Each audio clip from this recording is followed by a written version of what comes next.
हिंदी 381 राजकुमारी Daphne की दूसरी जागृति। फिर भी उसने बर्बरीक को उत्तर दिया, मैं उससे बस कुछ प्रश्न पूछना चाहता हूं। मुझे पता है कि तुम मेरे गुरु से क्या पूछना चाहते थे, लेकिन मैं तुम्हें बता दूं कि वह नहीं है जो तुम सोच रहे हो। उसकी साधना का राक्षसी तकनीकों से कोई लेना देना नहीं है। दरबाउद ने उदो के उत्तर की प्रतीक्षा नहीं की और आगे कहा, वैसे चूंकि तुम यहाँ हो तो कुछ समय के लिए मेरी रक्षा करने में मेरी मदद करो। अपनी बात समाप्त करने के बाद बर्बरीक ने तुरंत एक छोटी सी जगह ढूंढ ली जहां वह थोड़ी देर आराम कर सके। हालांकि वह थका नहीं था। वह चाहता था कि उदो उनकी रक्षा करे क्योंकि उसे हमेशा अपने स्वामी पर एक राक्षसी साधक होने का संदेह रहता था। क्या बकवास है। उदो ने दरबाउद के रवैये को देखकर मन ही मन कोसा, लेकिन उसने खुद को नियंत्रित किया क्योंकि उसे वास्तव में टीम में उसके जैसे किसी व्यक्ति की जरूरत थी, इसलिए उसने अपने असंतोष को दबा दिया और अपने आसपास पर नजर रखी। उसका मुख्य कर्तव्य अपनी ओर आने वाले किसी भी आत्मिक जानवर को रोकना और उन पर हमला करने वाले उच्च स्तरीय आत्मिक जानवरों को मारना था। मास्टर, अब आप कहाँ हैं? आराम करते समय दरबाउडर ने गुप्त तकनीक के माध्यम से अजाक्स से संपर्क करने की कोशिश की। हालांकि दूसरी तरफ से कोई प्रतिक्रिया नहीं मिली, जिससे बाराब्रेन चिंतित हो गया। फिर भी उन्हें विश्वास था कि अजाक्स के पास किसी भी खतरनाक स्थिति से बचने के लिए पर्याप्त क्षमताएं और तुरुप के पत्ते हैं। डॉट डॉट डॉट डॉट शाही महल के एक कमरे में। हा, अंततः मैं अपनी दूसरी आधिकारिक एलिमेंटल आत्मा के साथ अनुबंध करने में सक्षम हो गई, लगभग 16 वर्ष की एक सुंदर युवा लड़की ने जोर से कहा, जिससे जो लोग उत्सुकता से उसका इंतजार कर रहे थे वे भी उत्साहित हो गए। पूरे शरीर को ढकने वाले राजसी नीले लबादे वाली वह खूबसूरत युवती कोई और नहीं बल्कि ग्रेटन साम्राज्य की एकमात्र राजकुमारी, राजकुमारी डैफ्ने थी। वह वही थी जिसने समन किंग के विरासत के मैदान से विरासत हासिल की थी। उस विरासत के मैदान को हासिल करने के बाद उसकी साधना में बहुत सुधार हुआ और कुछ ही समय में वह स्पिरिट कमांडर के दायरे में प्रवेश करने में सफल रही। Ads by pub future. इतना ही नहीं, जब उसने आत्मा कमांडर क्षेत्र में सफलता प्राप्त की तो उसकी साधना को एक और बढ़ावा मिला और उसकी साधना कुछ ही दिनों में आत्मा कमांडर क्षेत्र के स्तर 5 तक पहुंच गई। जब उसके आसपास के लोगों ने उसकी खेती की गति देखी तो सभी उत्साहित हो गए, केवल उसके पिता स्टीफन ड्रेटन ही चिंतित हो गए। राजकुमारी डैफ्ने के स्पिरिट कमांडर क्षेत्र में पहुंचने से कुछ दिन पहले ही उसने घोषणा की थी कि वह उसकी शादी चैंपियंस प्रतियोगिता के विजेता से कर देगा। उसकी साधना की गति को देखने के बाद स्टीफन को लगा कि वह उसकी शादी जोरोचेस्टर प्रांत के एक किसान से कराकर उसकी प्रतिभा को बर्बाद कर रहा है, जो उसके अनुसार एक अच्छा विचार नहीं था। जब वह विवाह प्रस्ताव को रद्द करने के बारे में सोच रहा था तो राजकुमारी डैफ्ने की साधना की गति आत्मा साधना के स्तर 5 पर कम हो गई थी और कई खजाने का उपयोग करने के बाद भी कोई सुधार नहीं हुआ, जिससे वे सभी जो उत्साहित थे उससे निराश हो गए। अंत में बूढ़े लिन और 2 अन्य रक्षकों के अलावा जो बचपन से राजकुमारी डैफ्ने की देखभाल कर रहे थे, केवल वही लोग उसकी परवाह करते थे और उसके लिए प्रार्थना करते थे कि वह अपनी साधना की गति वापस पा ले। कल रात सोने से पहले राजकुमारी डैफ्ने ने ओल्ड लिन और 2 अन्य अंगरक्षकों से कहा था कि वह उस रात नींद में तात्विक आत्मा की दुनिया में प्रवेश कर सकती है और उसने उनसे अपने कमरे की उचित रूप से रखवाली करने को कहा था। हालांकि उसने केवल 2 गार्डों की रक्षा करने को कहा था, फिर भी बूढ़े लिन ने भी किसी अप्रत्याशित घटना को रोकने के लिए उनके साथ मिलकर रक्षा की। लगता है सब कुछ ठीक हो गया। उफ, बूढ़े लिन ने उसकी आवाज सुनकर सबसे पहले राहत की सांस ली। राजकुमारी डैफ्ने, क्या हम अंदर आ सकते हैं? वे कुछ घंटों से उसके जागने का इंतजार कर रहे थे और जब उन्होंने अंदर से तेज आवाज सुनी तो उन्होंने एक दूसरे के चेहरों की ओर देखा और राजकुमारी डैफ्ने से कमरे में प्रवेश करने की अनुमति मांगी। हाँ, दादाजी लिन। जब उसने बाहर से अपने दादाजी की आवाज सुनी तो उसने खुद को शांत किया और उन्हें अंदर आने के लिए कहा। आप कैसा महसूस कर रही हैं, राजकुमारी डैफ्ने?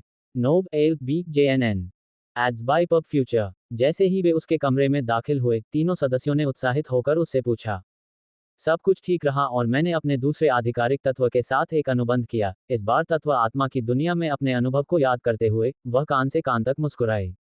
और इससे पहले कि वे कोई और प्रश्न पूछ पाते, उसने आगे कहा, केवल इतना ही नहीं, बल्कि मैंने 2 अनौपचारिक तात्विक आत्माओं के साथ अनुबंध भी किया है। ये कहते हुए उसने बूढ़े लिन के चेहरे की ओर देखा, मानो वह जल्दी ही उसके चेहरे पर एक चौंका देने वाला भाव उभरने का इंतजार कर रही हो। जैसी कि उम्मीद थी, 2 अनौपचारिक तात्विक आत्माओं के बारे में कहने के कुछ ही सेकंड के भीतर न केवल ओल्ड लिन का चेहरा बल्कि अन्य 2 शाही रक्षकों के चेहरे पूरी तरह से चौंकने वाले भावों से ढक गए। दोनों शाही रक्षकों को उन आधिकारिक और अनाधिकारिक तात्विक आत्माओं के बारे में ज्यादा जानकारी नहीं है, वे केवल इतना जानते हैं कि किसी के पास जितनी अधिक तात्विक आत्माएं होंगी वह उतना ही अधिक शक्तिशाली होगा। दूसरी ओर ओल्ड लिन हैरान था क्योंकि वह जानता था कि मौलिक आत्मा की दुनिया में मौलिक आत्मा को ढूंढना कितना मुश्किल था। हालांकि राजकुमारी डैफ्ने ने न केवल 3 मौलिक आत्माओं को ढूंढ निकाला बल्कि उसने उन्हें अपने साथ एक अनुबंध बनाने के लिए भी राजी कर लिया, जो कि सबसे कठिन काम था। आपकी किस्मत बहुत अच्छी है, राजकुमारी डैफ्ने। जबकि 2 शाही रक्षक अभी भी शब्द खोजने में असमर्थ थे, ओल्ड लिन ने धीरे से कहा कि उसकी किस्मत अच्छी थी। हाँ, लेकिन एक और बात भी है जिसके बारे में आप लोग नहीं जानते। राजकुमारी डैफ्ने ने ओल्ड लिन को देखते हुए रहस्यमय तरीके से अभिनय किया। तुम बदमाश हो, इस बुरे दिल के साथ खेलना बंद करो और जल्दी से बताओ कि वह क्या है जिसने तुम्हें केवल कुछ घंटों में 3 मौलिक आत्माओं के साथ अनुबंध बनाने में मदद की। दादाजी लिन का चेहरा गंभीर हो गया क्योंकि उन्होंने राजकुमारी डैफ्ने के सिर पर हल्के से मारा। आउच! दादाजी लिन, क्या आपने मुझसे वादा नहीं किया था कि आप मेरे 15वें जन्मदिन के बाद मुझे नहीं मारेंगे? अपने सिर पर हाथ रखते हुए उसने दयनीय रूप से बूढ़े लिन से पूछा। क्या मैंने ऐसा किया? मेरी याददाश्त दिन ब दिन खराब होती जा रही है। ओल्ड लिन ने अपनी लंबी सफेद दाढ़ी को सहलाते हुए चेहरे पर प्रश्न चिन्ह के साथ राजकुमारी डैफ्ने को उत्तर दिया। ऐसी नज़र से अभिनय करना बंद करो। मैं बचपन से ही तुम्हारे चेहरे पर ऐसी नज़र देखती आ रही हूँ। हम्फ! राजकुमारी डैफ्ने ने उसे घूर कर देखा और अपना चेहरा दूसरी दिशा में घुमा लिया। ठीक है, अगर तुम यह नहीं कहना चाहती, तो ठीक है। मैं अब जा रहा हूँ। जब उसने देखा कि वह इस तरह से व्यवहार कर रही है, तो ओल्ड लिन ने तुरंत उसके खिलाफ अपने घातक हथियार का इस्तेमाल किया और ऐसा व्यवहार किया जैसे वह उसके कमरे से बाहर जा रहा हो। क्या वह सचमुच बिना कारण पूछे जा रहा है? राजकुमारी डैफ्ने ने धीरे से अपनी आंखों के कोने से जाते हुए ओल्ड लिन को देखा और चिंतित हो गई। ठीक है, रुको, मैं बताऊंगी। उसने ओल्ड लिन के अपने कमरे के दरवाजे तक पहुंचने तक इंतजार किया और फिर उसे रोक दिया और कहा कि वह कम से कम समय में अपने कई अनुबंधों के पीछे का कारण बताएगी। हे, ओल्ड लिन ने चालाकी से हंसते हुए उस मुस्कान को एक सौहार्दपूर्ण मुस्कान के साथ बदल दिया और राजकुमारी डैफ्ने की ओर मुड़ गया। दादा लिन, इसलिए उसे पूरा विश्वास था कि वह उसे कमरे से बाहर जाने से अवश्य रोक लेगी। तो फिर कहो, राजकुमार डैफ्ने की ओर अपना सिर घुमाते हुए ओल्ड लिन ने चेहरे पर एक छोटी सी मुस्कान के साथ उससे पूछा। ये सब मुझे समनकर्ता राजा की विरासत की भूमि से प्राप्त विरासत के कारण है, राजकुमारी डैफ्ने ने गर्व से कहा जैसे उसने अपने जीवन में कुछ हासिल कर लिया हो। उसके उत्साह या गर्व में कुछ भी गलत नहीं था, क्योंकि उसने जो कुछ अपनी दूसरी जागृति में हासिल किया था, वह बहुत दुर्लभ बात थी। अच्छा, मैंने नहीं सोचा था कि विरासत से तुम्हें इतनी मदद मिलेगी। राजकुमारी डैफ्ने के शब्द सुनकर बूढ़े लिन के चेहरे पर संतुष्टि के भाव आ गए। पहले, उसने सोचा था कि समनकर्ता राजा की विरासत ने राजकुमारी डैफ्ने को एक निश्चित समय के लिए अपनी साधना की गति बढ़ाने में मदद की थी। हालांकि, उसने कभी महसूस नहीं किया कि विरासत का वास्तविक उपयोग तत्व आत्मा की दुनिया में तत्व आत्माओं को ढूंढना और तत्व आत्माओं के साथ एक अनुबंध बनाना था। यदि वह जब भी तत्वीय आत्मा की दुनिया में जाए तो अनेक तत्वीय आत्माओं के साथ अनुबंध कर ले तो वह एक औसत समनकर्ता से अधिक शक्तिशाली हो सकती है। बस यही सोचकर ओल्ड लिन उसके भविष्य के बारे में उत्साहित हो गया और आसमान की ओर देखते हुए अपने मन में कहा, बेटी तुम्हारी तरह नहीं बनेगी और वह अपनी मर्जी से जीवन जी सकती है। जब उसने अपनी बेटी के बारे में सोचा तो बूढ़े लिन ने आह भरी, लेकिन अपनी पोती के उज्ज्वल भविष्य के बारे में सोचकर वह अनियंत्रित रूप से खुश महसूस कर रहा था। राजकुमारी डैफ्ने की मां ओल्ड लिन की सगी बेटी नहीं थी। उसके असली माता पिता होने के बावजूद उसे ओल्ड लिन ने गोद ले लिया था। हालांकि, राजकुमारी डैफ्ने की मां को उसके असली माता पिता पसंद नहीं थे जो अपने मूल में स्वार्थी थे और कभी भी उसके किसी भी मामले में उसकी राय नहीं पूछते थे और सीधे आदेश देते थे। दूसरी ओर, ओल्ड लिन ने एक असली बेटी की तरह देखभाल की और स्वर्ग की कसम खाए और स्वर्ग के नीचे बंधे एक पिता बेटी का रिश्ता बनाया। ये बात स्टीफन ड्रेटन को छोड़कर किसी को पता नहीं थी, जिन्होंने बाद में कुछ कीमती सामान उसके असली माता पिता को दे दिया और उससे शादी करने में कामयाब रहे। स्टीफन ने जो किया उसका कारण ये था कि वह जानता था कि ओल्ड लिन एक शक्तिशाली साधक था, जो केवल अस्थायी रूप से शाही महल में रह रहा था। NOWELL-BE-IN.C ओम। चूंकि ओल्ड लिन का कोई रिश्तेदार नहीं था, इसलिए उसने शाही महल में रहकर उसकी देखभाल करने का निर्णय लिया, जब तक कि उसे यह महसूस न हो जाए कि वह शाही परिवार के राक्षसों से सुरक्षित है। उसे यह समझने में बहुत देर हो चुकी थी कि यह शाही परिवार के राक्षसों की योजना थी कि वह शाही महल में रहे और महल को किसी भी अज्ञात हमले से बचाए। अपनी मां का नाम सुनते ही राजकुमारी डैफ्ने के दिल में एक ऐसा दर्द उठा कि वह स्वतः ही रोने लगी। मत रो बच्चे, वह स्वर्ग से तुम पर नजर रखेगी। ओल्ड लिन को अचानक एहसास हुआ कि उसने राजकुमारी डैफ्ने के लिए दर्दनाक विषय निकाला और उसे सांत्वना देने की कोशिश की। राजकुमारी डैफ्ने को अपनी भावनाओं पर नियंत्रण पाने और शांत होने में कुछ समय लगा। चूंकि आपके पास मौलिक आत्माओं को खोजने के लिए इतना अच्छा ट्रम्प है, इसलिए आप अंततः दूसरे प्रांत में जा सकते हैं। लेकिन सावधान रहें कि विरासत के प्रभावों को किसी को न बताएं। जब उसने देखा कि राजकुमारी डैफ्ने आखिरकार शांत हो गई थी, तो ओल्ड लिन ने धीरे से उसके दूसरे प्रांत में प्रवेश के बारे में कहा और साथ ही उसने उसे विरासत के बारे में कुछ भी न कहने की चेतावनी दी।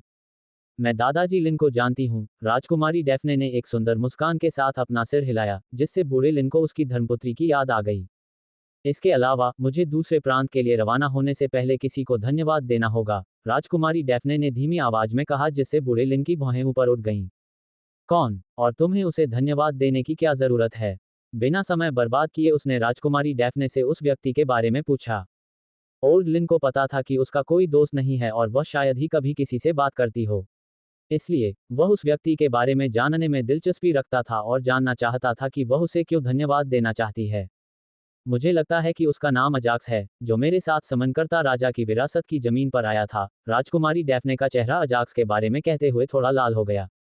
तुम्हारा मतलब उस बच्चे से है जो तुम्हारे साथ विरासत की जमीन से बाहर आया था। ओल्ड लिन को अजाक्स को याद करने में ज्यादा समय नहीं लगा और उसने उससे पूछा, हाँ, क्या आप उसके बारे में जानते हैं, दादाजी लिन? राजकुमारी डैफ्ने ने बूढ़े लिन से उत्साह से पूछा जब उसने उसके शब्द सुने। बेशक मैं उसे जानता हूँ। वह पॉलिन नामक किसी अन्य व्यक्ति के साथ शहर में चर्चा का विषय है। बूढ़े लिन को लगा कि उसकी पोती के साथ कुछ अजीब हो रहा है, क्योंकि उसने उसे कभी किसी के लिए इतना उत्साहित होते नहीं देखा था। तुम्हें क्या हुआ? क्या तुमने अपना जीवन साथी खुद चुना है? हा, बूढ़ा लिन अपनी हंसी को नियंत्रित नहीं कर सका जब उसने ये शब्द उससे कहे और हंस पड़ा। बूढ़े लिन की बातें सुनते ही राजकुमारी डैफ्ने का चेहरा टमाटर की तरह लाल हो गया, लेकिन उसने अपनी शर्मिंदगी को दबाते हुए अपने दादाजी को डांटा, दादाजी लिन, ऐसी कोई बात नहीं है। मुझे तो उनके बारे में पता भी नहीं था। आप अपनी 15 साल की पोती से ऐसा कुछ कैसे कह सकते हैं? क्या 15 साल? हमारे समय में विवाह तब किया जाता था जब युगल लगभग 14 वर्ष का होता था, बूढ़े लिन ने बिना किसी देरी के राजकुमारी डैफ्ने को उत्तर दिया। इस दुनिया में खेती और प्रकृति के सार के कारण जन्म से ही उनके शरीर को मजबूत किया जाता था। वे लगभग 12-13 साल की उम्र में परिपक्व हो जाते थे और लोग लगभग 15 साल की उम्र में शादी कर लेते थे। इसलिए ओल्ड लिन ने अपने शब्दों को आधार बनाने के लिए इस विषय पर ध्यान दिलाया। बस करो, अब समय बदल गया है। अगर नहीं भी बदला है तो भी मुझे अभी शादी करने में कोई दिलचस्पी नहीं है। राजकुमारी डैफ्ने ने गहरी सांस ली और आगे कहा, इसके अलावा मैं विरासत के मामले में उनकी मदद के लिए उनका शुक्रिया अदा करना चाहती हूँ। इससे ज्यादा कुछ नहीं, इससे कम भी नहीं। ठीक है, ठीक है, ठीक है। अब बताओ, उसने तुम्हारी कैसे मदद की? ये देखकर कि राजकुमारी डैफ्ने गंभीर हो रही थी, बूढ़े लिन ने अपनी चिढ़ाना बंद कर दिया और अजाक्स की मदद के बारे में पूछा। ओल्ड लिन को पता था कि कब रुकना है और उसने रुकने का निर्णय किया, क्योंकि यदि वह उसके शब्दों से आहत हो जाती और उससे बात करना बंद कर देती, तो उससे अधिक कष्ट उसे ही भुगतना पड़ता।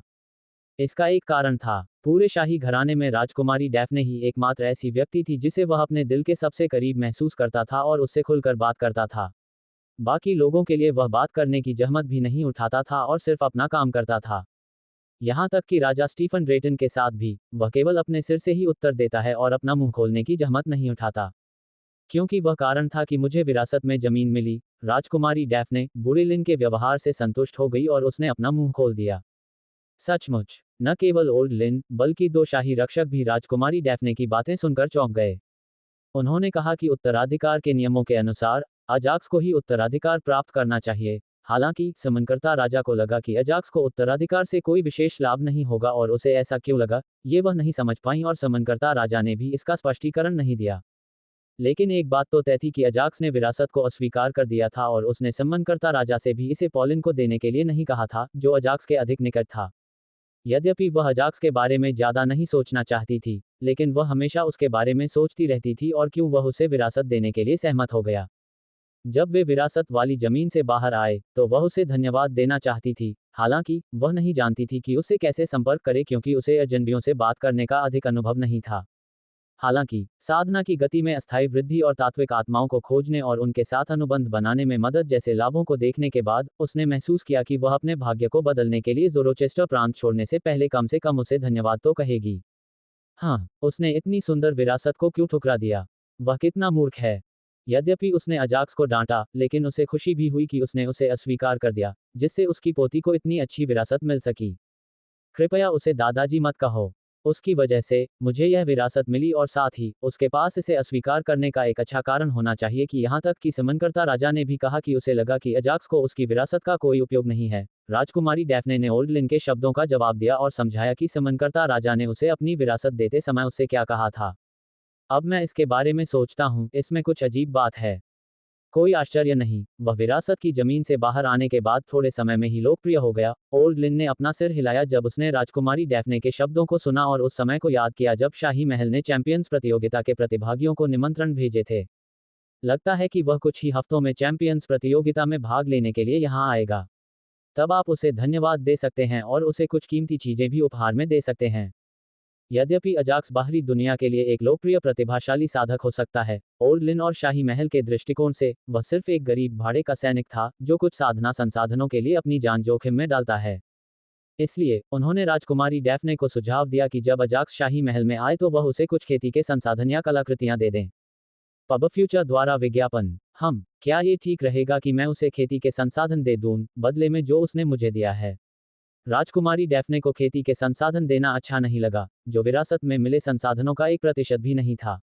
लेकिन ठीक है, मेरे पास यह मध्य स्तर की स्वर्गीय तलवार है, जब आप मिलें तो उसे कुछ साधना संसाधनों के साथ दे दें। इससे पहले कि राजकुमारी डैफ्ने अपनी बात पूरी कर पाती, ओल्ड लिन ने उसे बीच में रोका और एक राजसी सुनहरे रंग की तलवार निकाली और उसे दे दी।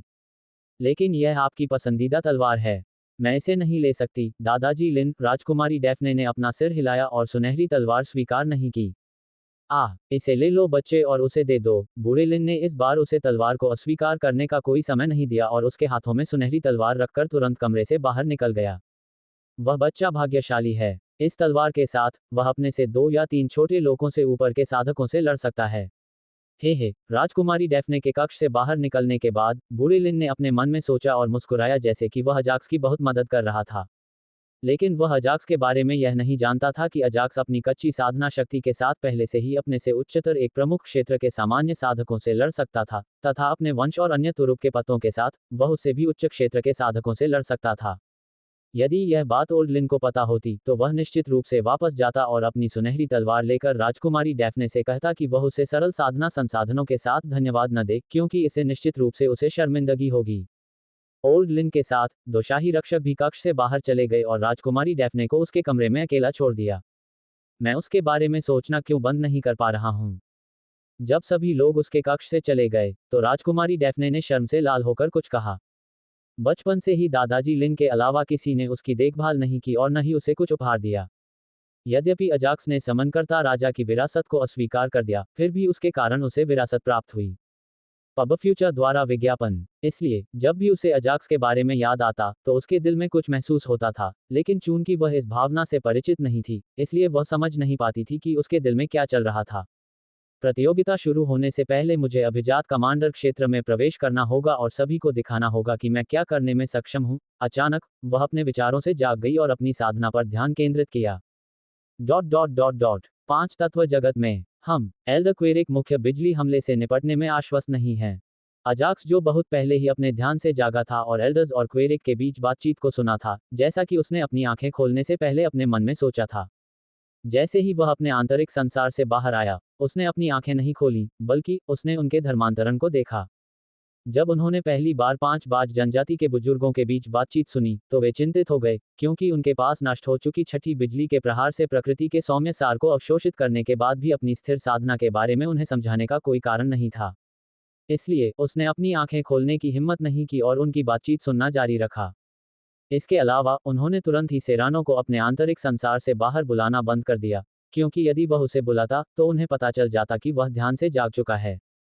जैसे जैसे वह सुनता रहा, उसे अंततः यह अंदाजा हो गया कि जनजाति नेता क्वेरिक को थोड़े से समर्थन की आवश्यकता है और उसकी योजना काम करेगी, अन्यथा वह विफल हो जाएगी।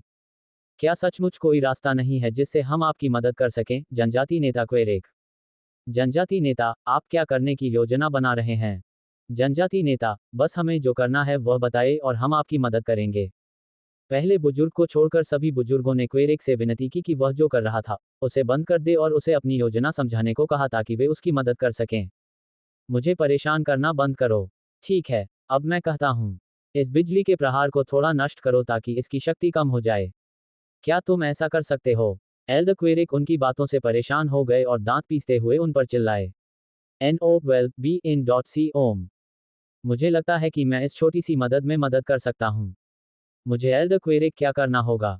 जब सभी असमंजस में थे, तब अजाक्स जमीन से उठ खड़ा हुआ और एल्डर्स की ओर बढ़ा और आत्मविश्वास से उनसे पूछा, सावधानीपूर्वक योजना बनाना। जब उन्होंने अजाक्स को चेहरे पर आत्मविश्वास भरे भाव के साथ उनकी ओर बढ़ते देखा, तो सभी बुजुर्गों को आशा की किरण दिखी। हालांकि पहले बुजुर्ग ने अजाक्स की ओर देखकर अपना सिर हिलाया।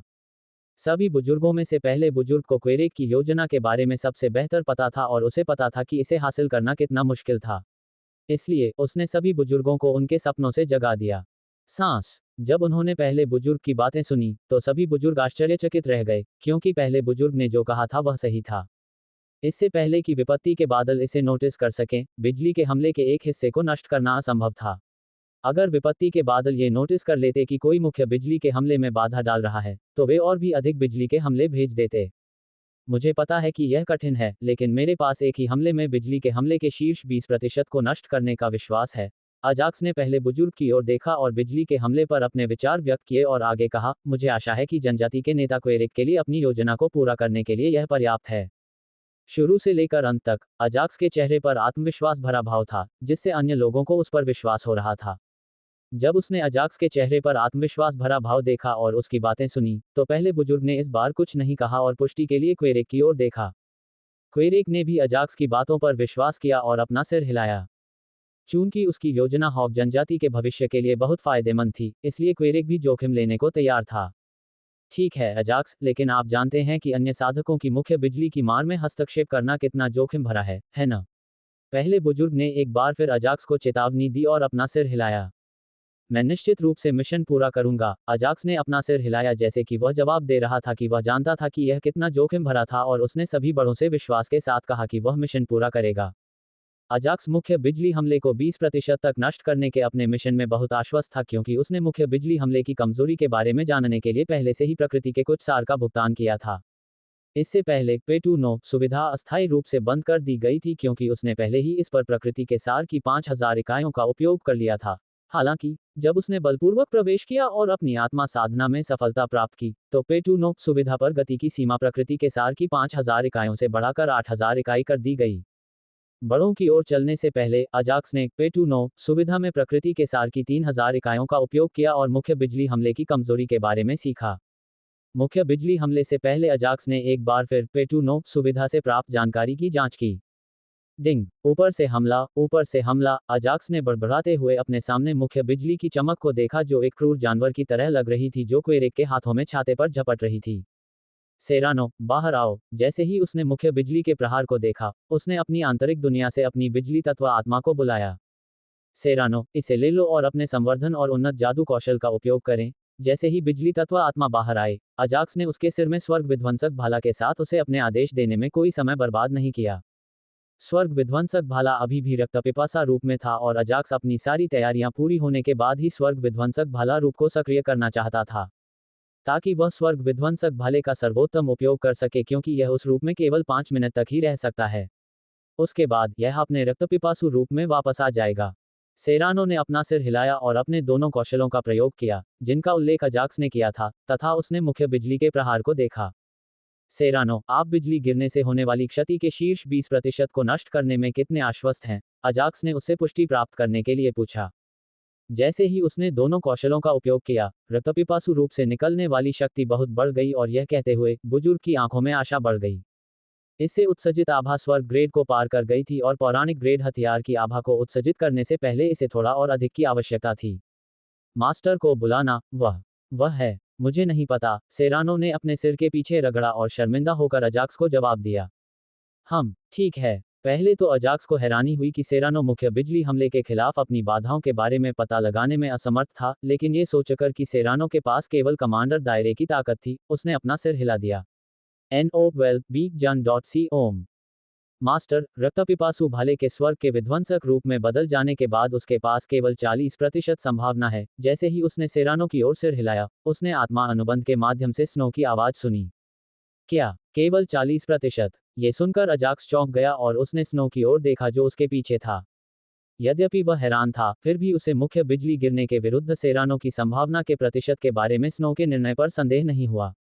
चूंकि अब वह लाइटनिंग का मार्ग दाव के साथ एक सामान्य क्षेत्र साधक थी, इसलिए अजाक्स को आश्चर्य नहीं हुआ कि वह मुख्य बिजली हमले के खिलाफ सेरानो की बाधाओं का सटीक रूप से आकलन कर सकती थी।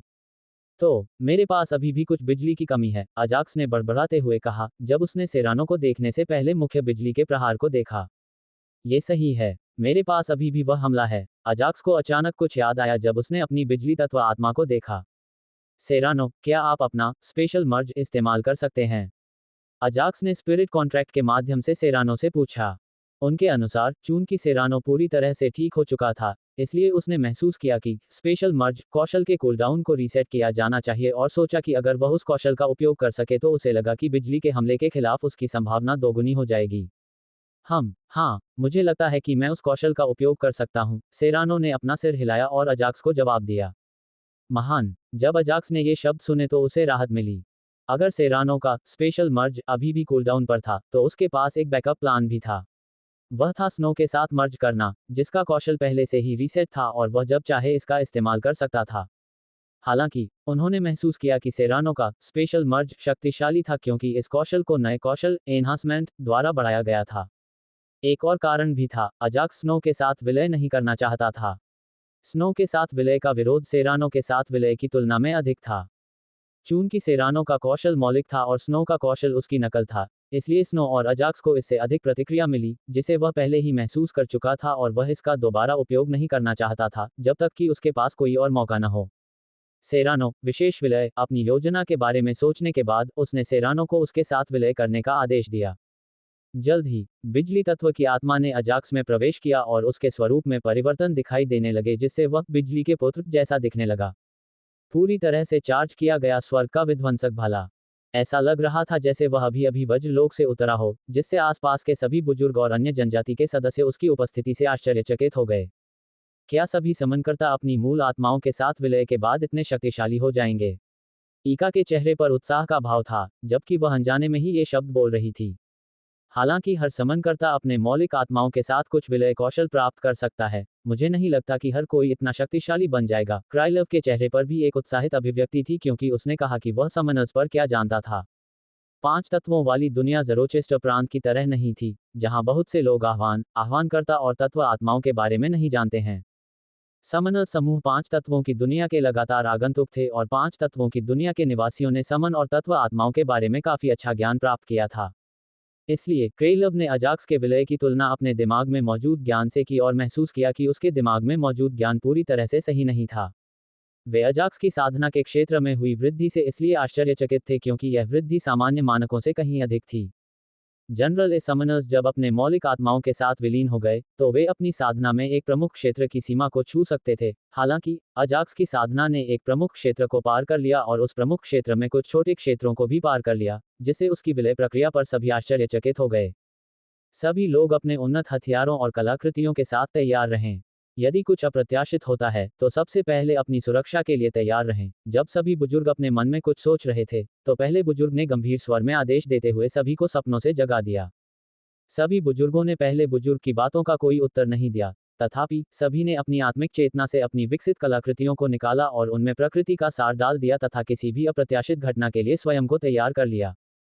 अब तुम्हें स्वर्ग के विध्वंसक रूप में बदलने का समय आ गया है। जब सभी बुजुर्ग अपनी अपनी विकसित कलाकृतियों के साथ सतर्क थे, अजाक्स ने अपने हाथों में रक्त लाल भाले को देखा और बुदबुदाया। विशेष विलय के बाद अजाक्स की मूल खेती जो कुलीन कमांडर दायरे के स्तर 1 पर थी, सामान्य दायरे के स्तर 5 तक बढ़ गई थी। इस बार की वृद्धि पिछली बार से भी अधिक थी जब उसे सेरानो के साथ विलय किया गया था, क्योंकि इस बार विशेष विलय को सेरानो के नए कौशल संवर्धन से एक स्तर तक बढ़ा दिया गया था। संवर्धन कौशल सभी कौशलों के स्तर को केवल 5 मिनट के लिए एक स्तर तक बढ़ा सकता है, जिसका कूलडाउन विशेष मर्ज के समान है। यह मिशन मैं पूरा कर सकता हूं। अजाक्स ने ज्यादा समय बर्बाद नहीं किया और अपने हाथ में रक्त लाल भाला पकड़ लिया और अपने मन में सोचा, स्वर्ग का विध्वंसक रूप। जैसे ही उसने स्वर्ग के विध्वंसक रूप को सक्रिय किया, उसके हाथ में मौजूद रक्त लाल भाला एक सफेद चमकदार भाले में बदल गया, जिसने सभी की आंखों को अंधा बना दिया।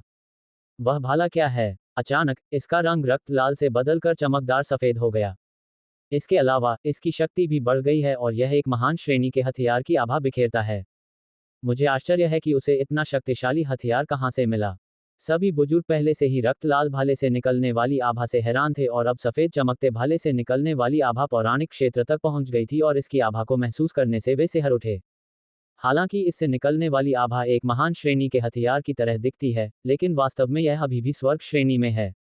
इसे देखकर मुझे लगता है कि यह अजाक्स द्वारा अपने हथियारों के लिए एक और प्रकार का बढ़ावा था।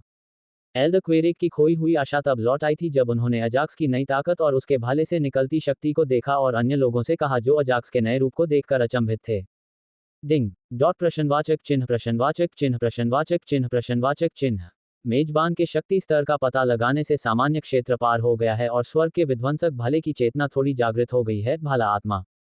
डिंग जागृत भाला आत्मा द्वारा एक नया प्रभाव अनलॉक किया गया है। डिंग भाले की जानकारी में प्रभाव की जांच करें। क्या हो रहा है? स्वर्ग के विध्वंसक रूप को सक्रिय करने के कुछ ही सेकंड के भीतर अजाक्स का सिर लगातार कुछ सिस्टम नोटिफिकेशन से भर गया। इसके साथ ही उसका शरीर थोड़ा मजबूत महसूस करने लगा और उसके हाथों में भाला और भी चमकने लगा। बिना किसी हिचकिचाहट के उसने तुरंत नए प्रभाव की जांच करने के लिए स्वर्ग के विध्वंसक रूप की जानकारी खोली। डिंग अतिरिक्त प्रभाव मूल शारीरिक शक्ति में 5% की वृद्धि। केवल 5%। अजाक्स को लगा कि यह बहुत कम है, लेकिन जब उसने महसूस किया कि उसमें नई शक्ति आ रही है, तो उसे लगा कि यह बहुत बढ़िया है। उफ! अजाक्स ने एक लंबी सांस ली और फिर उस मुख्य बिजली के प्रहार को देखा, जिससे एल्ड क्वेरिक लगभग जमीन पर घुटने टेकने को मजबूर हो गया और उसने बिना कोई समय बर्बाद किए मुख्य बिजली प्रहार की ओर दौड़ पड़ा। मैं ये कर सकता हूँ। मैं ये कर सकता हूँ, अजाक्स ने बिजली के हमले की ओर दौड़ते हुए कहा और अपने स्तर 2 भाला डाव को सक्रिय किया, जिससे प्रवेश में 30% की और वृद्धि हुई। हॉन्फना जब बुजुर्गों ने अजाक्स के हाथ में पूरी तरह से चार्ज किए गए स्वर्ग के विध्वंसक भाले को देखा, तो वे चौंक गए और महसूस किया कि यह निश्चित रूप से मुख्य बिजली के हमले को नष्ट कर देगा। मुख्य बिजली के हमले के करीब दौड़ने के बाद अजाक्स ने अपने हाथ में स्वर्ग के विध्वंसक भाले को पूरी गति के साथ फेंक दिया। जैसे ही भाला अजाक्स के हाथ से छूटा, वह मुख्य बिजली की ओर ऐसे दौड़ा जैसे कोई सांप चांद को निगलने जा रहा हो। उसी समय भाला घूमने लगा, जिससे भाले की नोक पर एक शक्तिशाली बल उत्पन्न हुआ। यदि भाला मुख्य बिजली के प्रहार को छू ले, तो बिजली का प्रहार नष्ट हो जाएगा, है ना? ईका ने अरेक से हवा में चमकते भाले को देखते हुए पूछा, जो मुख्य बिजली गिरने की दिशा में तेजी से बढ़ रहा था। हाँ, पौराणिक ग्रेड भाला निश्चित रूप से इसे नष्ट कर देगा, अरेक और अन्य बुजुर्गों ने उसके सवाल का जवाब देते हुए अपना सिर हिलाया। हालांकि वे जानते थे कि भाला अभी भी स्वर्ग श्रेणी में था, उन्होंने कहा कि यह एक पौराणिक श्रेणी का हथियार था क्योंकि इसमें अजाक्स के भाले के दांव से शक्ति प्राप्त हुई थी। मुझे उम्मीद है कि यह बिजली के प्रहार के मध्य भाग को भेद देगा और फिर जनजाति के नेता क्वेरेक के लिए अपनी योजना को पूरा करना आसान हो जाएगा। पहले बुजुर्ग ने अपने दिमाग में सोचा, उस चमकते हुए भाले को देखकर जिसे अजाक्स ने छोड़ा था। स्वूश! हालांकि सभी को आश्चर्य हुआ जब भाला सीधे मुख्य बिजली के मध्य भाग में नहीं गया। इसके बजाय इसने अपनी दिशा थोड़ी बदल ली और बिजली के शीर्ष भाग की ओर बढ़ गया। मैं नहीं चाहता कि इस समय कोई अप्रत्याशित घटना घटे, इसलिए मुख्य बिजली गिरने के ऊपरी हिस्से पर हमला करना सबसे अच्छा है। भागते समय अजाक्स ने बिजली के मध्य भाग पर हमला करने के बारे में सोचा क्योंकि उसने सोचा कि अपने भाले के साथ वह निश्चित रूप से इसे नष्ट कर सकता है। हालांकि उसे लगा कि वह अभी भी बिजली के प्रहार के बारे में ज्यादा नहीं जानता है और उसने भाले की दिशा बदलकर बिजली के प्रहार के ऊपरी हिस्से की ओर कर दी। क्या ये खत्म हो गया? जैसे ही भाला मुख्य बिजली के ऊपरी हिस्से को छूता है, सभी दर्शकों को बहुत तेज गड़गड़ाहट की आवाज सुनाई देती है, जिससे उनके कान फट जाते हैं। आर्ग आर्ग! यद्यपि सभी ने अपने कान बंद कर लिए थे, फिर भी उन्हें टक्कर की गूंजती हुई आवाज कानों में सुनाई दे रही थी। ये आवाजें मुझे पागल बना रही हैं। इसमें कोई आश्चर्य की बात नहीं है कि मुख्य बिजली का प्रहार शक्तिशाली होता है। दूरी पर खड़े बाज जनजाति के शेष सदस्यों के साथ साथ सभी बुजुर्गों ने अपने कान पकड़ लिए और भारी आवाजों को रोकने की कोशिश करने लगे।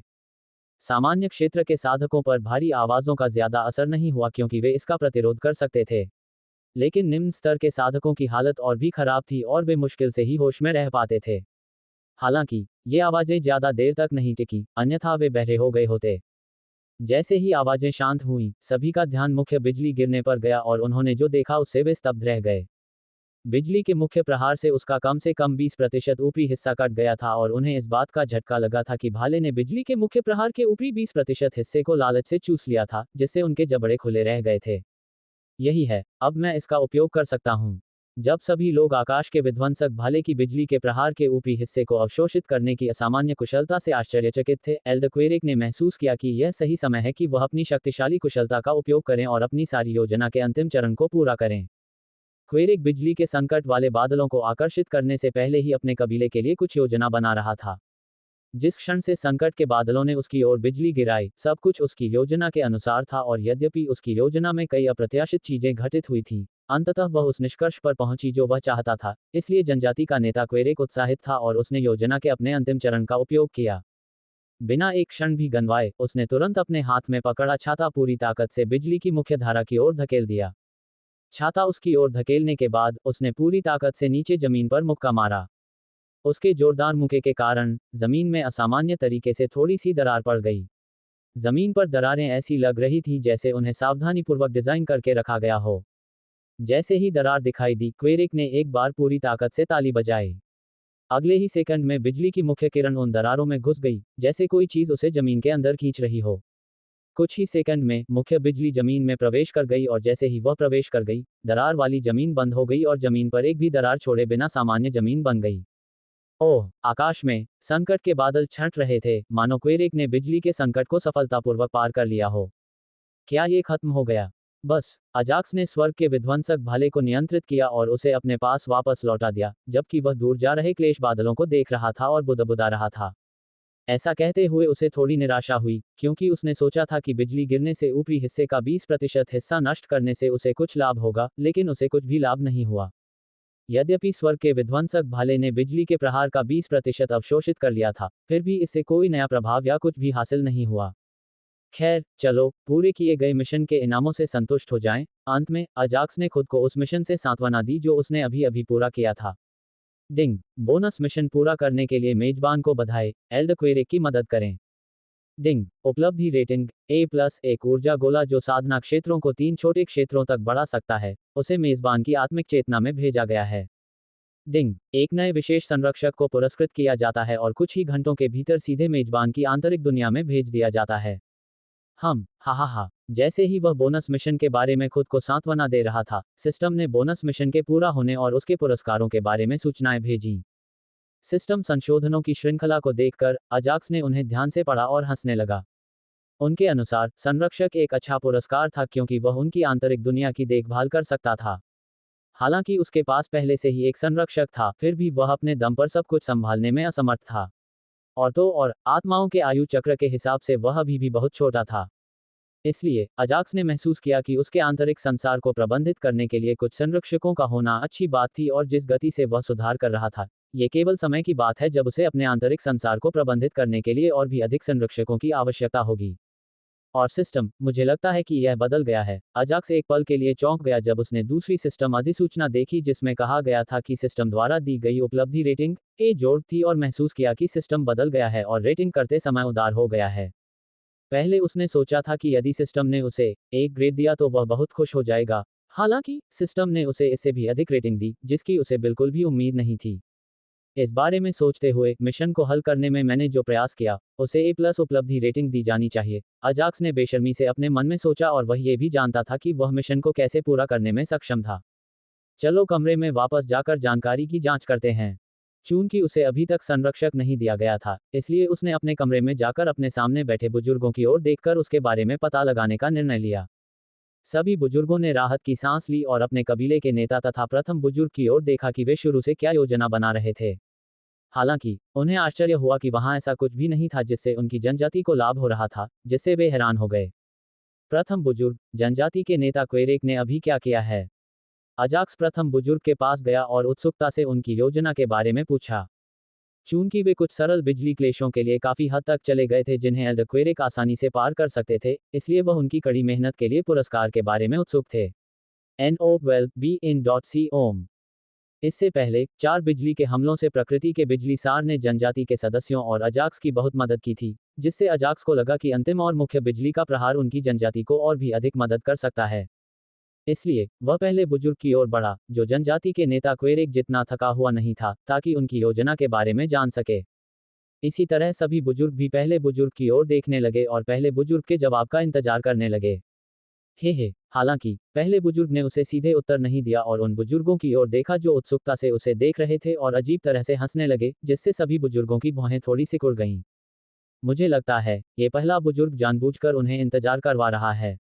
अजाक्स ने पहले बुजुर्ग की हरकतों को देखकर आह भरी और सोचना जारी रखा, और वह अब मुझे उनकी योजना के बारे में नहीं बताएगा। आपको चिंता करने की जरूरत नहीं है। मैं उन्हें कुछ और घंटों तक सस्पेंस में रहने दूंगा, लेकिन मैं आपको अभी कबीले के नेता की योजना समझा दूंगा। जैसे ही उसने सोचा कि उसे योजना के बारे में जानने के लिए कुछ और समय इंतजार करने की जरूरत है, अजाक्स ने अपने सिर में पहले बुजुर्ग की आवाज सुनी। योजना का परिणाम। हालांकि जब उन्होंने अजाक्स के चेहरे पर निराशा देखी तो उन्होंने योजना के बारे में बताने का फैसला किया, क्योंकि अजाक्स ने कई मामलों में उनकी जनजाति की मदद की थी और वह नहीं चाहते थे कि अजाक्स अधिक समय तक इंतजार करे। हम सच में बोलो। जब उसने अपने मन में पहले बुजुर्ग की आवाज सुनी तो वह उत्साहित हो गया और उसके पहले के उदास चेहरे की जगह एक उत्साहित चेहरे ने ले ली, जिससे वहां खड़े सभी बुजुर्ग अपनी भौहें चढ़ाने लगे और सोचने लगे कि कुछ गड़बड़ है। क्या तुम्हें अपना उत्साहित चेहरा दूसरों को दिखाने की जरूरत है? जल्दी से इसे बदलो। पहले बुजुर्गों ने अजाक्स को योजना के बारे में नहीं बताया जैसा कि उसने उम्मीद की थी। इसके बजाय उन्होंने अजाक्स को अचानक उत्साहित हो जाने के लिए डांटा। हम जल्द ही अजाक्स ने अपनी उत्तेजना दबा ली और पहले बुजुर्ग से दूर चला गया, लेकिन वह ज्यादा दूर नहीं गया और पहले बुजुर्ग से एक निश्चित दूरी के भीतर ही रहा, ताकि आवाज संचरण में कोई समस्या न हो। हालांकि सभी बुजुर्गों को लगा कि कुछ गड़बड़ है, लेकिन उन्होंने अजाक्स से नहीं पूछा क्योंकि वह पहले ही उनसे दूर जा चुका था। बिजली के प्रकोप की शुरुआत में दो अवरोध जो बिजली की ऊर्जा को प्रकृति के बिजली के सार में परिवर्तित करते हैं, वे सिर्फ एक नमूना है। पहले बुजुर्ग के शब्दों में कुछ रहस्यमय लहजे थे, क्योंकि उन्होंने आगे कहा, जनजाति के नेता क्वेरिक को पहले से ही पता है कि हम मुख्य बिजली के प्रहार को प्रकृति के सार में परिवर्तित नहीं कर पाएंगे, लेकिन हम इसके साथ एक महान काम कर सकते हैं। पहले बुजुर्ग ने गहरी सांस ली और बुजुर्ग क्वेरिक के पास जमीन की ओर देखते हुए अजाक्स से कहा, तुमने हमारी कड़ी मेहनत का इनाम मांगा था, है न? हाँ। अजाक्स ने भी हाल ही में बंद की गई दरार वाली जमीन को देखा और अपना सिर हिलाया। ये ग्रेड एक बिजली तत्व स्वर्ग है, पहले बुजुर्ग ने धीरे से अजाक्स से कहा। यद्यपि शब्द धीमे थे, फिर भी अजाक्स ने देखा कि प्रथम बुजुर्ग भी ग्रेड एक के मौलिक स्वर के बारे में काफी बात कर रहा था।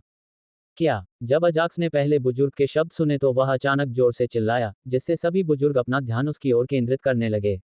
पहले बुजुर्ग को समझ नहीं आया कि अजाक्स से क्या कहे, तभी वह आश्चर्यचकित भाव से जोर से चिल्लाया। क्या कह रहे हो सेरानो, तुम सफलता पाने वाले हो? अजाक्स तुरंत अपने आश्चर्य से बाहर आया और अपने अचानक आश्चर्यचकित किया भाव को किसी दूसरी चीज से छुपाने की कोशिश की। चूंकि अजाक्स अभी भी सेरानो के साथ संयुक्त रूप में था, इसलिए किसी भी बुजुर्ग को अजाक्स के आश्चर्य से कोई अजीब नहीं लगा जब सेरानो ने सफलता प्राप्त की, क्योंकि वह बिजली तत्व आत्मा था और शुरू से ही प्रकृति का बिजली सार इतना शुद्ध था। ओह, मुझे लगता है उन्होंने मुझ पर विश्वास कर लिया। अजाक्स ने राहत की सांस ली और अपनी आवाज पहले बुजुर्ग को बताई। प्रथम बुजुर्ग, क्या एक क्षेत्र वास्तव में ग्रेड एक बिजली तत्व स्वर्ग में बदल जाएगा? अजाक्स ने पहले बुजुर्ग से पुष्टि के लिए पूछा। हाँ, लेकिन ऐसा होने में कम से कम एक दिन लगेगा। प्रथम बुजुर्ग ने अपना सिर हिलाया और क्वेरिक की ओर देखा, जो एक छोटे बच्चे की तरह हंस रहा था। अजाक्स, एक जगह ढूंढो और थोड़ी देर आराम करो, मैं जनजाति के सदस्यों को घर बनाने का आदेश दूंगा। अब तक वे आवाज के माध्यम से बात करते थे, लेकिन अब पहले बुजुर्ग ने सहजता से अजाक्स से कहा कि वह कहीं आराम कर ले। चूंकि इस बिजली के संकट में सबसे अधिक काम अजाक्स ने किया था, इसलिए प्रथम बुजुर्ग चाहता था कि अजाक्स कुछ समय के लिए आराम करे। जरूर बड़े। अजाक्स ने पहले बुजुर्ग की ओर सिर हिलाया और सोचा, मैं वैसे भी खुले में गोलियों को परिष्कृत नहीं कर सकता, मैं तब तक कुछ आराम करूंगा जब तक वे जनजाति के नेता का घर नहीं बना लेते। बिजली गिरने से न केवल कबीले के मुखिया का घर बल्कि उसके आसपास के 500 मीटर के दायरे में सभी घर भी नष्ट हो गए। इसलिए बिना कोई विकल्प छोड़े उसने जमीन पर आराम कर रहे बुजुर्गों की ओर हाथ हिलाया और वहां से चला गया।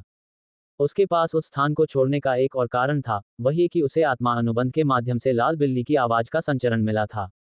यद्यपि वह लाल बिल्ली के शब्दों को समझने में असमर्थ था, फिर भी वह ये बताने में सक्षम था कि यह महत्वपूर्ण था। इसलिए उन्होंने तुरंत हॉक जनजाति क्षेत्र छोड़ दिया। आप यहाँ आइए और जनजाति नेता के घर की मरम्मत शुरू कीजिए।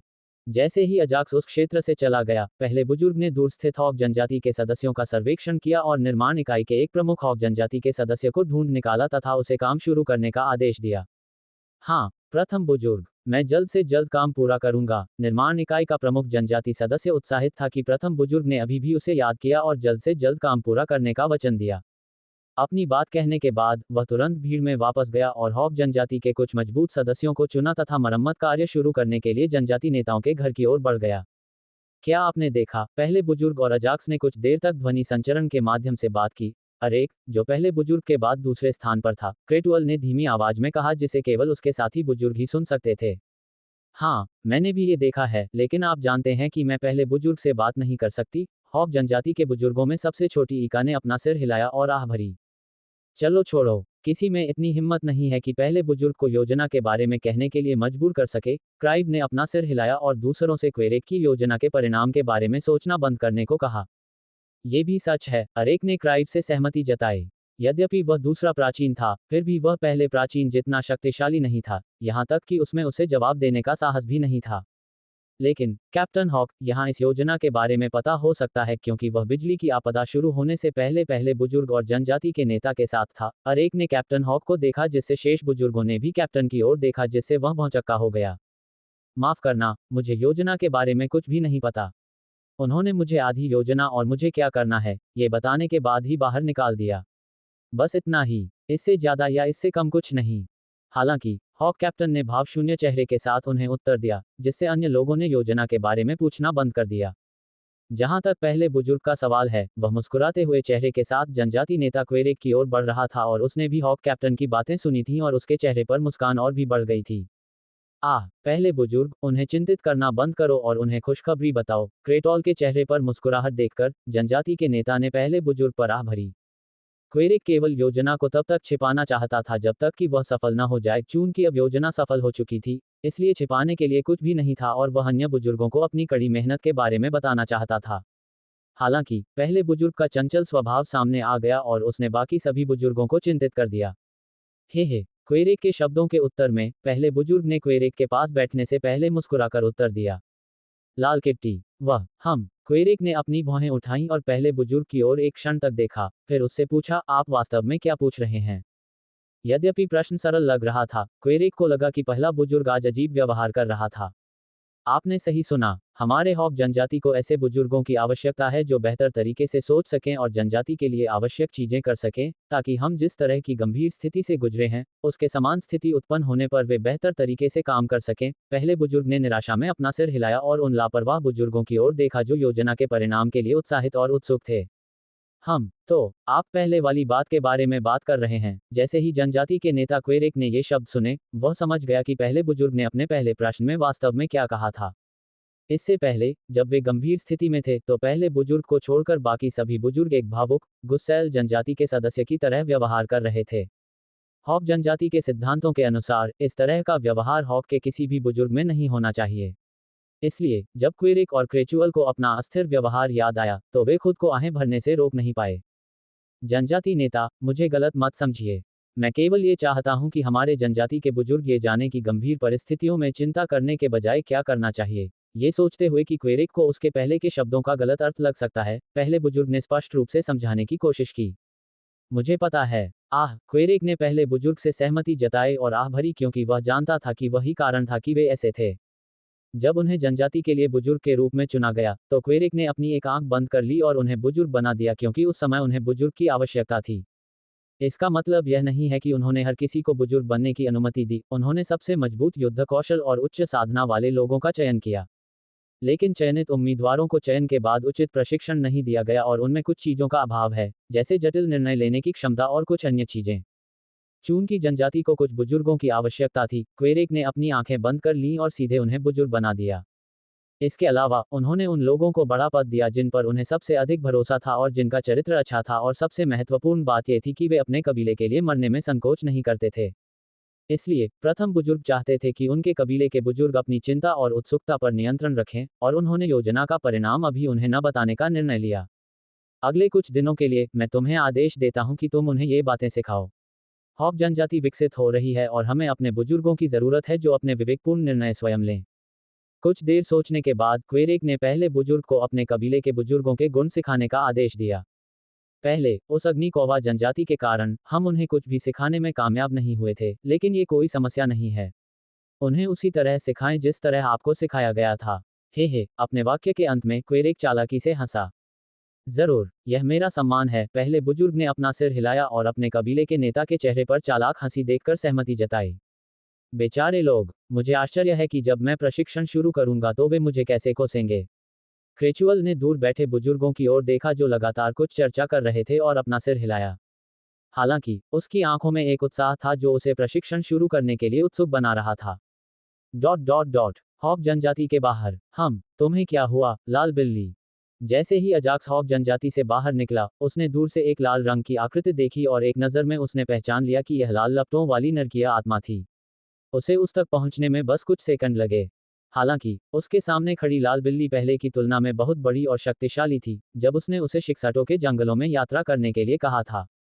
ठीक है, मैं भूल गया, अब मेरे पास रैंक 5 अनुबंधित आत्मा जानवर हो सकते हैं। लाल बिल्ली के जवाब देने से पहले ही अजाक्स को कारण याद आ गया और उसे कुलीन कमांडर क्षेत्र में पदोन्नत किए जाने से संबंधित बताया। क्या हुआ? काली बिल्ली कहाँ है? लाल बिल्ली के रूप में आए परिवर्तन का कारण जानने के बाद उन्होंने काली बिल्ली के बारे में पूछा। लाल बिल्ली के साथ आत्मिक अनुबंध से उसे जो बेचैनी महसूस हुई, उससे उसे लगा कि कुछ जरूरी बात है। हालांकि काली बिल्ली में कुछ भी गड़बड़ नहीं थी, क्योंकि उसे लगा कि वह अभी भी जीवित और स्वस्थ है। इसलिए वह उसकी उत्तेजना और बेचैनी का कारण जानने में असमर्थ था। गर्जना गर्जना, लाल बिल्ली ने अजाक्स पर दहाड़ लगाई, मानो वह उससे कुछ कह रही हो। यह आत्मा अनुबंध वाली चीज भी इसके साथ संवाद करने में मदद नहीं कर रही है। पहले सिस्टम ने कहा कि आत्मा अनुबंध की मदद से वह इसके शब्दों को समझ सकता है। हालांकि वह अभी भी इसके शब्दों को समझने में सक्षम नहीं था, जिससे उसे पहली बार सिस्टम के निर्णय पर संदेह हुआ। अब तक, यद्यपि उन्होंने व्यवस्था को कोसा होगा, परंतु उन्हें व्यवस्था के निर्णय पर संदेह नहीं था। हालांकि पहली बार उन्हें लगा कि सिस्टम की अधिसूचना में कुछ गड़बड़ हो सकती है। मास्टर, वह कह रहा है कि उसे कुछ खजाना मिला है। चूंकि अजाक्स को अभी भी लाल बिल्ली के शब्दों को समझने में कठिनाई हो रही थी, इसलिए स्नो ने बगल से धीरे से अजाक्स से कहा। वह अजाक्स को यह जानकर आश्चर्य हुआ कि लाल बिल्ली एक पुरुष थी। हाँ, लाल बिल्ली नर है और काली बिल्ली मादा है, स्नो ने चेहरे पर हल्की मुस्कान के साथ कहा। ओह, अजाक्स ने कुछ कहने के लिए अपना मुंह थोड़ा सा खोला लेकिन तुरंत बंद कर लिया क्योंकि वह नहीं जानता था कि क्या कहना है। चलो चलें, मालिक, ऐसा लगता है कि यह वास्तव में एक अच्छा खजाना था। जब उसने देखा कि अजाक्स चुप हो गया, तो स्नो ने अपना सिर हिलाया और अजाक्स से लाल बिल्ली का पीछा करने का आग्रह किया। ठीक है, चलो चलें। अजाक्स ने पहले स्नो को देखा और फिर लाल बिल्ली को देखा जो उत्साह से उछल रही थी। अजाक्स की बातें सुनकर लाल बिल्ली ने कूदना बंद कर दिया और उसी दिशा में दौड़ पड़ी जिधर से वह आया था। बिना समय बर्बाद किए अजाक्स भी स्नो और सेरानो के साथ लाल बिल्ली के पीछे पीछे चला गया। उसने सेरानो और स्नो को अपनी आंतरिक दुनिया में नहीं भेजा क्योंकि वह चाहता था कि वे उसके साथ 5 तत्वों की दुनिया में घूमें और साथ ही इससे उन्हें अपनी नई प्राप्त शक्ति के अनुकूल होने में मदद मिलेगी। मुझे आश्चर्य है, उन्होंने शिक्साटो के जंगलों में ऐसा क्या पाया जिससे लाल बिल्ली इतनी उत्साहित हो गई। लाल बिल्ली का पीछा करते हुए अजाक्स ने सोचा कि उसकी 2 नारकी आत्माओं ने किस प्रकार का खजाना पाया था। अजाक्स को उस स्थान तक पहुंचने में ज्यादा समय नहीं लगा जहां लाल बिल्ली और काली बिल्ली ने कुछ खजाना पाया था। हालांकि अजाक्स को लगा कि यह उसके द्वारा लिया गया सबसे कठिन रास्ता था, क्योंकि जिस स्थान पर लाल बिल्ली उसे ले गई थी वह अच्छी तरह से छिपा हुआ था और किसी भी सामान्य साधक के लिए उसे ढूंढ पाना आसान नहीं था। ये है, अजाक्स अपने सामने का दृश्य देखकर हैरान रह गया, जिसके कारण वह अपना वाक्य पूरा नहीं कर सका। निष्कर्षण, इतने सारे पत्थरों को देखकर अजाक्स आश्चर्यचकित रह गया और उसे ऐसा महसूस हुआ कि वह किसी सपने में है। यह एक आत्मा पत्थर की खान है। अजाक्स को अपने आश्चर्य से उबरने में कुछ सेकंड लगे और उसने अपने सामने पड़े लाल पत्थरों को ध्यान से देखा। ये सही है, अजाक्स के सामने की जगह एक स्पिरिट स्टोन माइन थी। सटीक रूप से कहें तो यह एक अग्नि तत्व स्पिरिट स्टोन माइन थी। स्पिरिट स्टोन खदान वह स्थान होता था जहां स्पिरिट स्टोन निकाले जाते थे और एक स्पिरिट स्टोन खदान बनने में कई वर्ष, दशक या यहां तक कि सदियां भी लग जाती थीं। ये स्पिरिट स्टोन खदानें तब बनती हैं जब किसी भी तत्व की प्रकृति का सार एक विशिष्ट स्थान पर एक विशिष्ट समय के लिए एकत्रित या केंद्रित किया जाता है। यह एक निम्न स्तर की स्पिरिट स्टोन खदान की तरह दिखती है, जिसका अर्थ है कि इसका निर्माण पिछले कुछ वर्षों में हुआ होगा। अजाक्स ने अग्नि स्पिरिट पत्थरों में से एक को उठाया और इसकी शुद्धता की जांच की, इससे पहले कि वह इस निष्कर्ष पर पहुंचे कि यह खदान कुछ वर्ष पहले ही बनी है। किसी स्पिरिट स्टोन की खदान को बनने में जितने अधिक वर्ष लगेंगे, उस खदान से उत्पादित स्पिरिट स्टोन की गुणवत्ता भी उतनी ही अधिक होगी। अगर स्पिरिट स्टोन की खदान बनने में दशकों लगे तो उसमें मौजूद सभी स्पिरिट स्टोन मध्यम स्तर के स्पिरिट स्टोन होंगे। इसी तरह अगर इसमें सदियां लगे तो वहां उच्च स्तर के स्पिरिट स्टोन होंगे। इन अनेक स्पिरिट पत्थरों से मैं आयामी दरार में अनेक चीजें खरीद सकता हूं। अजाक्स उत्साहित था क्योंकि उसने स्पिरिट पत्थर की खदान के आकार की जांच शुरू कर दी थी। यद्यपि उसने अभी तक स्पिरिट स्टोन खदान के आकार की जांच नहीं की थी, फिर भी वह अनुमान लगाने में सक्षम था कि खदान में कम से कम 10 मिलियन स्पिरिट स्टोन होने चाहिए, इसलिए उसने इसे खर्च करने के तरीकों के बारे में सोचना शुरू कर दिया। इस 10 मिलियन स्पिरिट स्टोन को सिस्टम द्वारा पुरस्कृत किए गए पिछले 10 मिलियन स्पिरिट स्टोन में जोड़ने पर मुझे कुछ समय के लिए स्पिरिट स्टोन के बारे में चिंता करने की आवश्यकता नहीं है। यद्यपि उसके पास 20 मिलियन स्पिरिट स्टोन थे, फिर भी उसे लगा कि यह उसके लिए केवल कुछ समय तक ही चलेगा, क्योंकि वह जानता था कि आयामी दरार में वस्तुओं की कीमतें बहुत अधिक थीं और चूंकि उसने आयामी दरार में खर्च करने का फैसला किया था, इसलिए उसने सोचा कि यह उसके लिए केवल कुछ समय तक ही चलेगा। फिर भी वह इसके बारे में ज्यादा चिंतित नहीं था क्योंकि वह जानता था कि भाड़े के सैनिकों के समूह से मिशन पूरा करके या अपनी परिष्कृत गोलियां बेचकर आत्मा पत्थर कैसे कमाए जाते हैं। मैं इसके बारे में अभी क्यों सोच रहा हूँ? चलो पहले सभी अग्नि आत्मा पत्थरों को खोदते हैं। अजाक्स ने अपना सिर हिलाया और आंतरिक दुनिया से स्लेट, बैन, नाइट, डेब्रस और वोल्केनिस को आत्मा पत्थर की खदान से आत्मा पत्थरों को निकालने के लिए बुलाया। नोव एल बी जेएनएन। यद्यपि वह रोवेथ या एल्डरक्वेरेक से उनके कबीले के सदस्यों के साथ मिलकर इन आत्मिक पत्थरों को निकालने में मदद मांग सकता था, लेकिन वह नहीं चाहता था कि अन्य लोग इसके बारे में जानें, क्योंकि कोई भी साथी साधक के लालच का अंदाजा नहीं लगा सकता था। फिर भी उसके पास पहले से ही इन आत्मा पत्थरों को निकालने के लिए पर्याप्त टीम थी। नेक्रोस को छोड़कर उसने सभी तात्विक आत्माओं को बुलाने का निर्णय लिया। नमस्कार, गुरुजी को बुला रहा हूँ। जल्द ही विभिन्न प्रकार की तात्विक आत्माएं अजाक्स के सामने प्रकट हुईं और उसे प्रणाम किया। सभी को नमस्कार, इस आत्मा पत्थर की खदान से सभी आत्मा पत्थरों को निकालने में मेरी मदद करें। अजाक्स ने उनकी साधना की जांच भी नहीं की और उन्हें उसकी मदद करने का आदेश दिया। अजाक्स हॉक जनजाति के पास वापस जाना चाहता था और जनजाति नेता का घर पूरी तरह से नष्ट होने से पहले, ताकि वह अपने शोधन गोलियों के मिशन पर वापस जा सके। मुझे कल तक 4 अन्य रैंक 1 गोलियों का शोधन पूरा करना है, अन्यथा यह मिशन विफल हो जाएगा। अजाक्स ने श्रृंखला मिशन के बारे में सोचा और जल्दी से इस निष्कर्षण को पूरा करना चाहता था। चूंकि वह इस आत्मा खदान से यथाशीघ्र निकलना चाहता था, इसलिए उसने कोई समय बर्बाद नहीं किया। हाँ, समन मास्टर, हम जल्द से जल्द निष्कर्षण पूरा कर लेंगे। जब उन्होंने अजाक्स के गंभीर शब्द सुने, तो सभी मौलिक आत्माओं को पता चल गया कि उनके समन मास्टर चाहते थे कि वे जल्दी से जल्दी काम खत्म कर लें। इसलिए उन्होंने अजाक्स को जवाब दिया और सीधे आत्मा पत्थरों को निकालना शुरू कर दिया। जल्द ही प्रत्येक मौलिक आत्मा ने अपने कौशल का उपयोग करना शुरू कर दिया, जिसका उपयोग खदान से आत्मा पत्थरों को निकालने के लिए किया जा सकता था। वोल्केनिस ने स्पिरिट स्टोन के बगल में चट्टान को साफ करने के लिए अपने बुनियादी फायरबॉल कौशल का इस्तेमाल किया और लापरवाही से स्पिरिट्स को उठाया। हालांकि यह धीमा लग रहा था, लेकिन वास्तव में वह अपने हाथों से बहुत तेज था, जैसे कि वह स्पिरिट स्टोन निकालने के लिए ही पैदा हुआ हो। उसके हाथ बहुत कुशल थे और जिस तरह से वह आग के गोले का इस्तेमाल करता था वह भी बहुत अच्छा था, जिससे अजाक्स को लगा, मुझे लगता है वह एक अच्छा खदान मजदूर हो सकता है। फिर भी उसने इसके बारे में केवल मजाक में सोचा था और वह नहीं चाहता था कि उसकी सबसे मजबूत तात्विक आत्माओं में से एक खदान मजदूर बने। उसके बाद नाइट ने अपना पहला कौशल ब्रूट स्ट्रेंथ इस्तेमाल किया, जो उसकी ताकत को 2 गुना बढ़ा देता है। उस ताकत के साथ उसने स्पिरिट स्टोन माइन की दीवारों से स्पिरिट स्टोन निकालने के लिए अपने जानवर जैसे हाथ का इस्तेमाल किया।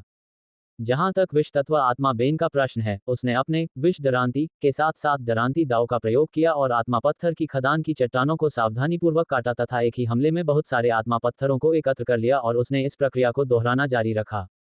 सभी तात्विक आत्माओं में छाया तात्विक आत्मा डाब्रस की खनन दक्षता दूसरों की तुलना में बहुत कम थी, क्योंकि उसके पास एक ही हमले में अधिक आत्मा पत्थरों को निकालने के लिए उपयुक्त कौशल नहीं था। फिर भी उसने अजाक्स के आदेशानुसार कुछ निकालने की पूरी कोशिश की। यदि सभी तात्विक आत्माओं में से डेब्रस सबसे कम कुशल था, तो स्लेट सबसे कुशल था, क्योंकि वह वोल्केनिस और बेन की तुलना में 4 गुना अधिक निकालने में सक्षम था। स्लेट ने सीधे अपने कौशल अर्थ क्लोन का उपयोग किया और लगातार रेत के टीले बनाए तथा कुछ ही मिनटों में हजारों स्पिरिट स्टोन निकाले, जिससे अजाक्स अचंभित रह गया। अगर मेरे पास 1 या 2 और पृथ्वी तत्व आत्माएं हों, तो यह निष्कर्षण प्रक्रिया कुछ घंटों में पूरी हो जाएगी। अब मुझे कम से कम 10 घंटे या उससे भी ज्यादा समय चाहिए। अजाक्स ने सोचा कि कुछ निकालने के लिए पृथ्वी समय तत्व आत्माओं का होना सबसे अच्छा था और अंत में उसने आह भरी, क्योंकि उसे इस आत्मा पत्थर की खदान को पूरी तरह से निकालने के लिए 10 या उससे ज्यादा घंटों तक इंतजार करना पड़ा। फिर भी उन्होंने आत्मा पत्थरों को निकालना भी शुरू कर दिया, क्योंकि एक और अतिरिक्त हाथ से निष्कर्षण की प्रक्रिया पूरी करने में लगने वाला समय कम हो जाता। उसके अलावा स्नो ने भी अजाक्स की मदद करने के लिए अपने बिजली के हमलों का इस्तेमाल किया। हालांकि उसने कहा कि सो को ये परेशानी भरा काम करने की कोई जरूरत नहीं है, फिर भी वह उसकी मदद करने पर अड़ी रही। जहां तक अजाक्स द्वारा उसे काम न करने के लिए कहने का प्रश्न है, तो इसका कारण यह नहीं था कि वह एक सुंदर लड़की थी या कुछ और, वह तो बस ये चाहता था कि सेरानो और स्नो कुछ समय आराम करें, क्योंकि कुछ समय पहले ही उनके साथ कुछ गंभीर घटनाएं घटी थीं। इसी तरह सेरानो ने भी निष्कर्षण में मदद करना शुरू कर दिया। चूंकि प्रत्येक मौलिक आत्मा निष्कर्षण में व्यस्त थी, अजाक्स ने आत्मा पत्थरों को निकालते समय धीरे धीरे अपनी सभी मौलिक आत्माओं की शक्तियों पर नजर डाली। फिर भी वे शीर्ष स्तर 10 अभिजात वर्ग आत्मा सैनिक क्षेत्र तक पहुंच गए थे और मौलिक आत्मा कमांडर में प्रवेश करने से सिर्फ एक कदम दूर थे। जब से उन्हें अनुबंधित किया गया था, अजाक्स ने उन्हें छोटे अंधेरे रसातल में खेती करने के लिए मजबूर किया, जो अंधेरे तत्वों का स्वर्ग था। इसकी मदद से उनकी दोनों आधिकारिक तत्व आत्माएं बहुत ही कम समय में लगभग तत्व आत्मा कमांडर तक पहुंच गई थीं। जहां तक वोल्केनिस और बेन जैसी उनकी अन्य तात्विक आत्माओं का प्रश्न है, वे दोनों ही अपने तात्विक स्वर्गों की सहायता से विशिष्ट आत्मा कमांडर क्षेत्र में पहुंच गए थे। लगता है मुझे स्लेट पर ध्यान केंद्रित करना चाहिए। उसकी मौलिक आत्माओं में स्लेट और स्पाइरस सबसे पुरानी थी तथा अन्य आत्माओं की तुलना में कम शक्तिशाली थी, जो उनसे बाद में उसके साथ जुड़ी थीं। उन्होंने स्पाइरस के बारे में चिंता नहीं की क्योंकि उन्होंने प्रकृति की बेटी को जागृत कर दिया था। जब तक वह प्रकृति में थी, तब तक उसकी खेती आगे बढ़ेगी, भले ही वह खेती न करे। इसलिए उसकी सारी चिंताएं स्लेट पर थीं। उसकी मोटी तात्विक आत्मा जो पृथ्वी तात्विक संसाधनों या तात्विक स्वर की कमी के कारण अन्य तात्विक आत्माओं की तरह प्रगति नहीं कर पाई थी। अंत में अजाक्स ने भविष्य में स्लेट की खेती पर ध्यान केंद्रित करने का निर्णय लिया। चलो मेरी आधिकारिक मौलिक आत्मा के लिए नए कौशल की जांच करें। जल्द ही उसने अपनी आधिकारिक मौलिक आत्माओं नाइट और डेब्रस को देखा और अपने मन में सोचा। जैसे ही उसने ये सोचा, उसकी तात्विक आत्माओं के बारे में जानकारी उसके सामने आ गई। डिंग। मौलिक आत्मा का नाम नाइट। कौशल पार्श्विक शक्ति स्तर 2 अत्याधिक क्रोध स्तर 1। डिंग। मौलिक आत्मा का नाम डाब्रस। कौशल क्षति विनिमय स्तर 2 मनोबल स्तर 1। उन्होंने अपनी आधिकारिक मौलिक आत्माओं के बारे में अन्य जानकारी की जांच करने की जहमत नहीं उठाई क्योंकि उनके बारे में उन्हें पहले से ही स्पष्ट जानकारी थी और उन्होंने केवल कौशल की जांच की। कौशल के स्तर में कोई आश्चर्य नहीं था क्योंकि वे प्रत्येक छोटे क्षेत्र के साथ स्तर बढ़ाते थे जो मौलिक आत्मा प्राप्त करती थी। 2 सिस्टम नोटिफिकेशन देखने के बाद उन्होंने सबसे पहले पागल क्रोध पर ध्यान केंद्रित किया। डिंग। कौशल का नाम पागल क्रोध। कौशल विवरण। जब ये कौशल सक्रिय होता है तो मौलिक आत्मा को कोई दर्द महसूस नहीं होता है और मौलिक आत्मा जितनी अधिक घायल होती है उतनी ही अधिक उसकी ताकत बढ़ जाती है जब तक कि वह बेहोश नहीं हो जाती। नोट। समय की मात्रा मूल आत्मा की एकाग्रता और इच्छाशक्ति पर निर्भर करती है। अच्छा कौशल। अजाक्स को लगा कि यह एक अच्छा कौशल था क्योंकि यह नाइट का केवल दूसरा कौशल था और नाइट की अगली सफलता के लिए उत्सुकता से इंतजार कर रहा था। उस कौशल की जांच करने के बाद उन्होंने डाब्रस के नए कौशल की जांच की जो दिलचस्प लग रहा था। डिंग। कौशल का नाम मनोबल दुर्लभ प्रकार। Skill description. When the skill is activated by the elemental spirit, all the elemental spirits in the same team as him will receive a 20% increment in their fighting spirit. This skill looks weird. The first thing Ajax felt when he saw the morale skills description, he felt it was a weird skill. But the rare type tag in the skill name made him think about the skill. An increment in the fighting spirit of the elemental spirits. Let's see how much it can help me. Ajax still didn't get the exact estimate of the effects of the skill and decided to wait for an actual fight to see how much it would help him and his other elemental spirits. Ding. Only a few hours left to finish the first mission from the series missions. Ding. If the first mission has failed, then the rewards will be cancelled. Just as Ajax finished checking the skills of his official elemental spirits, he received 2 system notifications with an alert symbol making Ajax pause his extraction. What the heck? Isn't it more than 12 hours left for the mission's deadline? Ajax calmed himself and asked the system for an explanation. Ding. The host has finished refining the first pill in a short time so that the system has decided to shorten the deadline and increase the rewards to motivate the host. Increment in the rewards. When he heard the system's explanation, Ajax felt it was not a bad idea to shorten the deadline for the increment in the reward and thought for a moment before nodding it. Even though he knew he could not change the system's decision, he was pretty much satisfied with the system's offer and observed his surroundings. I just need a peaceful place to refine the pills. He searched for a peaceful place but there was no such place in the Spirit Stone mine and with the sounds from the extraction, it would not be helpful for Ajax in refining the pills. Looks like I need to find a place outside the spirit mine. Ajax didn't think much before coming to this conclusion. November LBJNN. Everyone, I need to refine some pills very urgently, so I am leaving for now. After making his decision, he briefly informed about his mission of refining pills before leaving with Dabras and Snow. Since he would be refining the pills in some kind of open place, he wanted someone to guard him while completing his mission and the best one was the Snow and Dabras. Snow was one of his most powerful spirit beasts now and Dabras was not much efficient in extracting the spirit stones, so he decided to bring him along with them. Yes, Summoning Master, all the remaining elemental spirits replied to Ajax and resumed their mining of the low-level spirit stones. Although he could summon Twilight to guard him, it would attract the surrounding beings towards it due to its large size. इसलिए, सबसे अच्छी बात यह थी कि जब वह गोलियों को परिष्कृत कर रहा था, तब डेब्रस और स्नो को उसकी सुरक्षा करने दिया जाए। जल्द ही, वह आत्मा पत्थर की खदान से बाहर आ गया जो एक छिपी हुई गुफा के समान थी और परिष्कृत करने के लिए एक शांत जगह की तलाश में आसपास के वातावरण का निरीक्षण किया। कुछ मिनटों की खोज के बाद, अजाक्स और अन्य लोग स्पिरिट स्टोन खदान के पास एक शांत स्थान ढूंढने में सफल हो गए, जिससे अजाक्स संतुष्ट हो गया। ये जगह छोटी थी लेकिन शांतिपूर्ण थी और पेड़ों तथा अन्य छोटी झाड़ियों से घिरी हुई थी। अजाक्स ने छोटी सी खुली जगह पर बैठने से पहले उस जगह को थोड़ा सा साफ किया। जैसे ही वह वहां स्थापित हुआ, उसने बिना समय गंवाए अगले रैंक एक गोली के नुस्खे के लिए आवश्यक सामग्री निकाल ली। हालांकि उन्होंने तुरंत शोधन शुरू नहीं किया, इसके बजाय उन्होंने गहरी सांस ली और अपने विचारों को समायोजित करने के लिए ध्यान में प्रवेश किया। जब अजाक्स ध्यान कर रहा था, स्नो और डेब्रस ने एक क्षण के लिए अपने बुलाने वाले गुरु की ओर देखा, फिर अजाक्स के बाईं और दाईं ओर 2 स्थान ग्रहण कर लिए और चेहरे पर सतर्कता का भाव लिए खड़े हो गए। यद्यपि डेब्रस स्नो जितना शक्तिशाली नहीं था, फिर भी उसके पास अन्य उच्च लोक के साधकों या आत्मिक जानवरों से लड़ने का अपना तरीका था। ओह, अब चलो शोधन शुरू करते हैं। अजाक्स ने सांस छोड़ी और शोधन के साथ खुद को प्रेरित किया। साथ ही दूसरी गोली के नुस्खे के प्रति उसकी आंखें उत्साह से भरी हुई थीं।